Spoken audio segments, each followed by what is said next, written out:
Did you know that sickle cell disease disproportionately affects the African American population in the United States? And it's important that we discuss this during Black History Month, which is the month of February. Here to shine a spotlight on this disease and offer hope for families affected by it are Dr.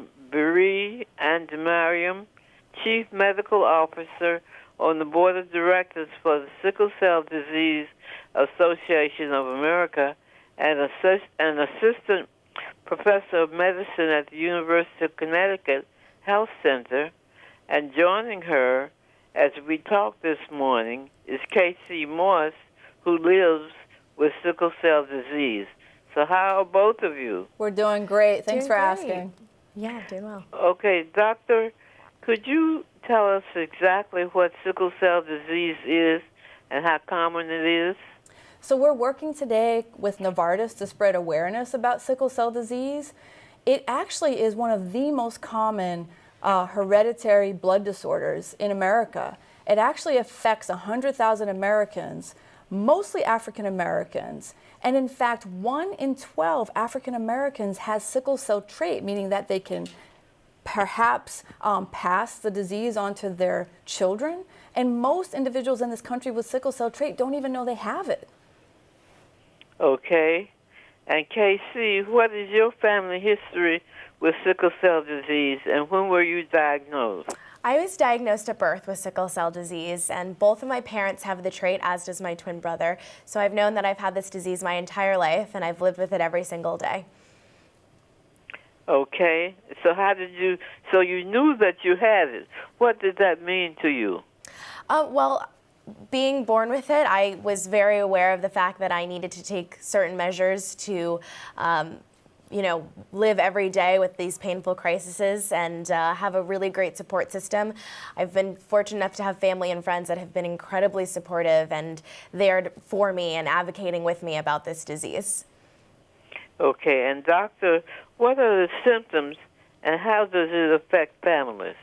Yeah, so as Casey was describing these pain episodes, the most common symptom for someone living with sickle cell disease are these sudden, excruciating episodes of body pain. It can be anywhere in the body, and it feels like a heart attack. And the reason that these occur is because red blood cells in people with sickle cell disease are misshapen, and they're really stiff, so they get stuck in the circulation. And where you get blockage of blood flow in the body, you get pain. And so the hallmark of the disease are these sudden excruciating pain episodes that come out of nowhere. Someone like Casey could be sitting here with me today, and then tomorrow she's not able to work or go to school or go to her friend's birthday party or a family member's wedding. So it really is, it impacts the lifestyle and quality of life of those living with it. And that's why we're here today, to spread awareness. Now, are the crises the same for sickle cell disease and sickle cell trait? So that's a really important question. So sickle cell trait is not considered to be a disease, and as far as we know, it doesn't cause pain episodes. It's just something that you can potentially pass on to your children in the form of sickle cell disease. But sickle cell disease itself, yes, the most common symptom is pain, but it can also cause stroke, and it can make people highly susceptible to infection. So it's really important to have a family network and support system around you, and we need more people in the community getting the message out that sickle cell disease is here, and we need to be doing something more collectively to bring attention to it. And what does one do for the trait, for the crisis? For the crisis, so everyone is different. It affects everyone differently. And so if you're someone living with sickle cell disease, you should talk to your family physician. If people in your audience are interested in learning more, they can search Facebook for Spotlight on Sickle Cell Disease. It's an amazing event. Hold on. Let's be sure to get that web address. Say Sure. it again. Oh, thank you. So they can search Facebook for Spotlight on Sickle Cell Disease, which is an incredible event that Casey and I are both participating in to promote awareness. Or they can visit sicklecelldisease.org, all one word, sicklecelldisease.org. And if they visit sicklecelldisease.org, they'll get to the same place.